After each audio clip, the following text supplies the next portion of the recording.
Is there a weird thing going on between a family member and a friend?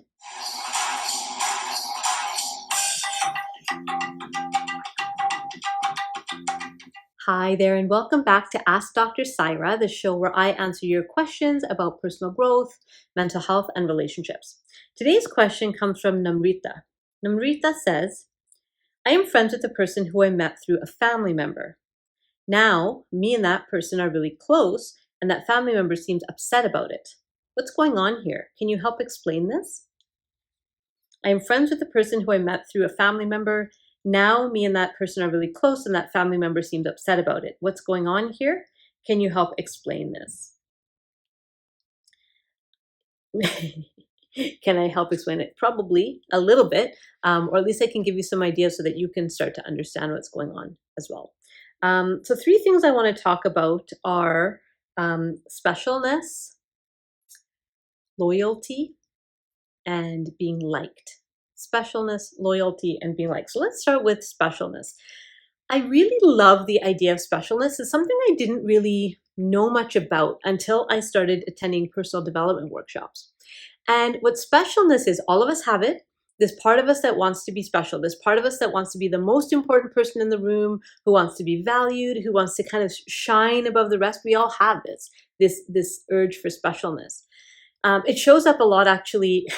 It shows up a lot in personal development workshops. So I remember one of our facilitators talking to us about this, right? That, somebody else might be picked as a focus person and you might feel kind of upset about that. Like, how come I wasn't picked, or why am I not getting the attention that I need? And there's this part that wants to be the focus and the center can be activated. This is normal. We all have this thing about specialness. Now, how that links in friendships, especially for girls, we have this narrative of best friend, right? At least when we're little, we have this story like, oh, she's my best friend. And part of what's happening there is our capacity to join with another. So we're building, as little girls, we're building our capacity to join emotionally with another. That's something that's important for women to be able to do. And so we have this concept of best friends. Now, what that means when we have that best friend concept is that only one person can be the most important person to me, right?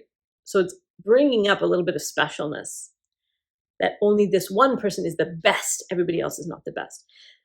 Many of us carry that into adulthood, right? This idea of, am I the most important person to you?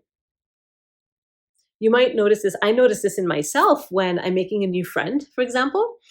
This has happened recently as I've moved to a new place a few years ago, and I'm starting to make new friends. And there's a part of me that wants those friends to not have any other friends. Like, I should be the only friend. I should be the only important person. And it's something old. Like, it's something that's not my adult self. It's that little girl self that wants to have that one-to-one bond with someone. How this relates to your question is this. Here comes your family member introducing you to somebody, and now you two are special to each other, and this third person feels left out. That's what is likely going on there. Either that, or the person they introduced you to isn't someone that they feel safe with you having a relationship with, which is weird because we usually don't introduce people to people we don't like or we don't trust. But that could be something that's going on too, is your family member actually doesn't trust this person and they're worried about you being in a friendship with them, which is less likely, but a possibility. If it's the first one, right, where now this family member is feeling like, oh, they've coupled off and I'm left here, what's likely happening is something called triangulation. Right? So triangulation is where a relationship can happen between two people, but a third person gets involved. And when that happens, usually we enter what's called the drama triangle. So one person becomes the hero, one person becomes the villain, and one person becomes the victim. And so in the way that you described it, it sounds like you're the hero, the new friend is the villain, and the family member is the victim. That's kind of the roles that you're playing out. So the way to jump out of that drama triangle is to be willing to have equally important relationships with all the people in your life, right? To know that each person in your life has a special place in your life, but there doesn't have to be that one that above all else, right? I mean, if you want to kind of get philosophical about it, the one that should be above all else should actually be our own higher self or our own spiritual connection, right? More than any human connection on this earth. We notice this dynamic sometimes happening in families, right? Where a spouse might get a bit jealous about another spouse's relationship with the kids, or the kids might get jealous about one of the parents' relationships with one of the kids, because that's triangulation happening. The way that we avoid that is we, like I said, make every person important to us. And if they're not important to us, then not falsely giving people hope if they're not really, because we do that sometimes, right? Somebody who's, not really that close, and we'll say, oh, we should go for coffee, or we should, and you don't really mean it. So minimizing those kinds of false connections, and making an effort to make people know that they're important to you. Does your cousin or your family member know that they're still important to you, even though you're friends with this other person? The hard part of this is, like I said before, we're bringing this in from childhood. This is not an adult brain situation, because adult brains are able to hold multiple relationships simultaneously, right? But the child brain has that one-to-one attachment that we had with our original caregivers. And so we're trying to replicate that in the adult life. So that's specialness. The second piece is loyalty, right? It sounds like there's a little bit of a loyalty question happening here. And it's almost like there's these two sides. There's the family member and the friend, and the family member is wondering, are you loyal to me? Are you still loyal to me? Or are you now loyal to them? That's a setup because you can't win that, right? Because now you're in a tug of war. Unconsciously, emotionally, there's this tug of war happening, and that's going to be exhausting for everyone involved and hard on all the relationships in that story.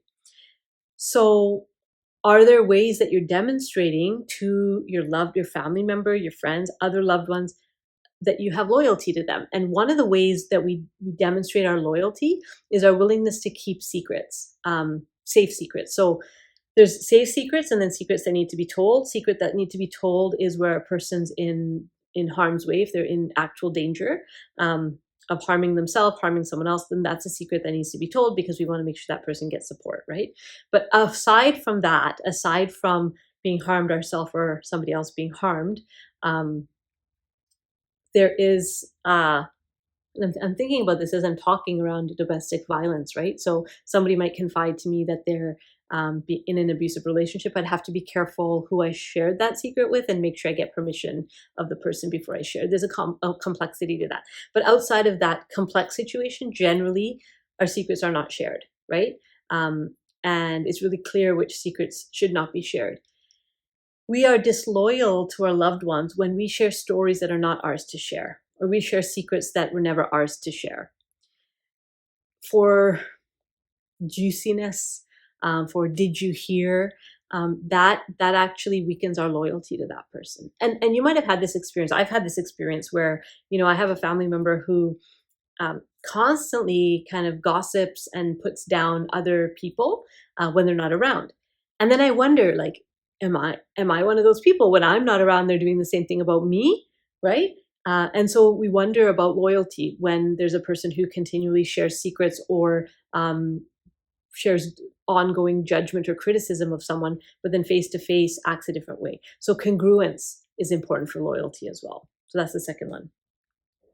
The third one, and this is kind of, again, looking internally, which is, why is it so important to me that this family member likes me, right? Some of us have this people-pleasing thing going on. So it's like, even if I'm happy doing what I'm doing, if somebody else is unhappy with me and my choices, I want to adjust myself so that to make them happy with me, so that they like me, they still continue to like me. And so looking at, is there some people-pleasing going on here in you, where you're wanting this family member to like you, and so because they're unhappy with the relationship that you're having with this other person, you're now rethinking the relationship, right? Or rethinking your role in the relationship. What's that about? And it is part of that I don't want anyone to dislike me. The truth is, the adult truth is, there are going to be people in this world who just don't like you. There are going to be things that you do, actions that you take, that people won't let you come back from. People will not forgive you for, because of whatever they're going through. And that's on them, right? For us, it's about, did I act ethically? Am I demonstrating my loyalty? Am I minimizing specialness? Am I doing my part? And if you are doing your part, then this person's going to have to sit with their uncomfortable feelings, right? You changing, your context doesn't help them, because then the next thing will come up, right? You might fix this problem, but the next problem will come up where you're not doing something that someone else thinks you should be doing. So it's a tall order, I know, but to kind of look inside around, do I have some hangups here about being liked? And is that something to explore in myself? Because remember, we can't change other people and their opinions, but we can change how we respond to them. So those are my thoughts about this question. It's a really interesting question, and thanks for bringing it up. If you have a question that you want answered on Ask Dr. Saira, then email me and let me know your question. And the email address is at the end of this video, and I will see you next time. Bye.